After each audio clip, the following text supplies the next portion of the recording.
जो मूव है majorly private sector ने लेके गए थे, बट पीएसयू बैंक्स ने उतना परफॉर्म नहीं किया था। बट हम देख रहे हैं कि कल के सत्र से पीएसयू बैंक्स भी पार्टी ज्वाइन कर रहे हैं बुल्स की। एंड पीएसयू बैंक्स में यहाँ से काफी अच्छा ट्रैक्शन एक्सपेक्ट कर रहे हैं। इंडियन बैंक में एक मिड कैप पीएसयू बैंक काफी अच्छा लग रहा है। इसने अपने इम्पोर्टेंट रेजिस्टेंस लेवल को क्रॉस किया है। आज के इंट्राडे डिप में भी बाइंग देखने को मिला है। तो 650 के आसपास इंडियन बैंक ट्रेड कर रहा है, इसको बाय करना है। 637 का स्टॉप लॉस होगा। एंड जो टारगेट हम एक्सपेक्ट कर रहे हैं इन द नियर टर्म वो है 675 के। दूसरा जो काउंटर है जो मुझे अच्छा लग रहा है वो है सीईएससी लिमिटेड। देखिए चार्ट में आज एक प्राइस एंड वॉल्यूम ब्रेकआउट देखने को मिल रहा है। पैटर्न का पेंडेंटल स्ट्रक्चर बन रहा है एंड फ्यूचर्स में भी काफी अच्छे लॉन्ग फॉर्मेशन देखने को मिल रहा है। तो सीएसए में भी एक स्ट्रॉन्ग अपसाइड एक्सपेक्टेड है। 174 174 हाफ के आसपास ट्रेड करा है।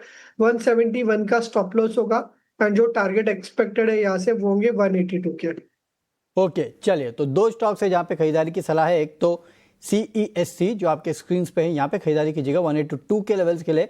171 का आपको रखना है स्ट्रिक्ट स्टॉप लॉस। और दूसरा है इंडियन बैंक। इंडियन बैंक में आप खरीदारी करके चल सकते हैं 637, और फिर से आपको 637 का रखना है स्टॉप लॉस। और 675 के लेवल के लिए आप यहाँ पे खरीदारी कर सकते हैं। फिलहाल 649 के आसपास ट्रेड कर रहा है। तो दो दिग्गज स्टॉक्स है, दो अच्छे स्टॉक्स है जहाँ पे आपको खरीदारी की सलाह है। लेकिन सर, जैसे कि मैंने शुरुआत में ही जिक्र किया कि कुछ स्टॉक्स है जहाँ पे आज काफ़ी अच्छा मूव देखने मिल रहा है, तो उन पे हम फोकस कर लेते हैं। और उसमें सबसे इंपॉर्टेंट स्टॉक अपोलो हॉस्पिटल का है। आप देखिए, सुबह से ये स्टॉक चर्चा में है। तो अपोलो हॉस्पिटल में बड़ी रिस्ट्रक्चरिंग जो है वो हो रही है। कंपनी जो है उसके आगे की किस तरह की योजना रहने वाली है, ये बताने के लिए हमारे साथ सबसे पहले सृष्टि शर्मा जुड़ चुके हैं। तो उनसे पहले समझ लेते हैं। सृष्टि, बताइए। जी हाँ, अपोलो हॉस्पिटल्स ने एक बड़ी रीस्ट्रक्चरिंग का ऐलान किया है, जहां पर उन्होंने शेयर होल्डर्स की वैल्यू अनलॉकिंग के लिए एक कदम ज़रूर उठाया है, जहां पे उन्होंने बोला है कि अपने डिजिटल और फार्मेसी कारोबार को अगले 18 से 21 महीने में कंपनी अलग करके अलग से लिस्ट करने की पूरी तैयारी में है। यहाँ पर जो नई एंटिटी होगी उसमें जो है उनका डिजिटल फार्मेसी बिजनेस तो होगा ही, अपोलो 24/7 और केमिड फार्मेसी चेन, ये सभी जो है इनकी न्यू कंपनी में आते हुए दिखेगा। और साथ ही साथ जो दूसरी बची हुई कंपनी रहेगी उसमें अपोलो हॉस्पिटल्स जो कि हेल्थ केयर कारोबार में है वो आते हुए जरूर दिखेगा। अब ये इस पूरे वैल्यू अनलॉकिंग के पीछे का कदम जो कंपनी ने बताया है वो इसलिए है कि दोनों ही कंपनीज में शेयर होल्डर्स की वैल्यू अनलॉक होगी। क्योंकि आप देखिए, अपोलो हॉस्पिटल्स जो कि अभी तक लिस्ट होता था वहां पे उसके हॉस्पिटल बिजनेस को थोड़ा सा डिस्काउंट जरूर दिया जाता था। अगर हम इसे कंपेयर करें बाकी हॉस्पिटल चेन से, तो वहां पर वो डिस्काउंट अब नहीं रहेगा। साथ ही साथ जो दूसरी एंटिटी आएगी वो एक ओमनी चैनल फार्मेसी डिस्ट्रीब्यूशन और डिजिटल हेल्थ के ऊपर जो है ये पूरी चेन आती हुई दिखेगी। एक नई कंपनी जो फॉर्म होती हुई दिखेगी जो कि नीश सेगमेंट है। फिलहाल हम भारतीय बाजारों में एक ऐसे सेगमेंट में और ऐसी कैटेगरी में जो है कंपनीज को कम हमने देखा है जो कि खास तौर से डिजिटल हेल्थ केयर पे फोकस करती हुई नजर आए। अब जो ये नई हेल्थ कंपनी है, यहाँ पर शेयर स्वैप किस तरीके से है, क्या है इसके टारगेट्स, आइए उसके बारे में बात करते हैं। तो जो नई हेल्थ कंपनी है उसके शेयर होल्डर्स को 195 शेयर्स मिलेंगे अगर आपके पास अपोलो हॉस्पिटल्स के 100 शेयर्स हैं तो ये एक स्वैप रेशियो हो गया। साथ ही साथ ये जो नई हेल्थ कंपनी है जिसमें तमाम कारोबार मिक्स्ड हैं, इसमें अगर आप देखें तो FY25 में 16,300 करोड़ का ये पूरी सभी एंटिटीज ने मिलाकर बिजनेस किया था। अब कंपनी का लक्ष्य उन्होंने तय किया है कि FY27 तक इसको हमें 25,000 करोड़ तक ले जाना है।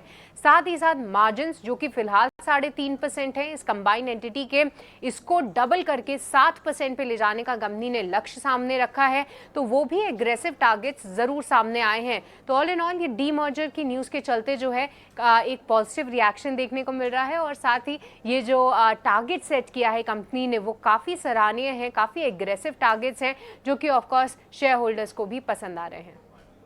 ओके, शुक्रिया सृष्टि पूरा अपडेट हम तक पहुंचाने के लिए कि क्या है अपोलो हॉस्पिटल की बड़ी रिस्ट्रक्चरिंग और किस तरह से कंपनी योजना बना रही है अपने सब्सिडरी को लिस्ट करने के लिए। लेकिन राजेश जी से क्विक चेक ले लेते हैं, अपोलो हॉस्पिटल की चार्ट्स क्या कहते हैं। सर, अपोलो हॉस्पिटल इस खबर के बाद 3% के आसपास की तेजी दिखा रहा है। चार्ट्स क्या कहते हैं सर, कहाँ तक जाएगा? जी वरुण जी, चार्ट स्ट्रक्चर काफी पॉजिटिव लग रहा है। आज एक काफी अच्छा गैप अप ओपनिंग के बाद प्राइस अपसाइड सस्टेन कर रहा है। अभी यहाँ पे नवंबर और दिसंबर का जो स्विंग हाई था 75-50 के आसपास, तो वहाँ पे इंट्राडे रेजिस्टेंस ले रहा है, बट जिस तरीके के मोमेंटम इंडिकेटर्स इंडिकेट कर रहे हैं, तो पॉसिबली ये लेवल जो रेजिस्टेंस है 75-50 के, वो क्रॉस करते हुए हमें हमें देखने को मिल सकता है। एंड फर्दर पॉसिबली 7800 हम नियर टर्म में अपोलो हॉस्पिटल में एक्सपेक्ट कर सकते हैं।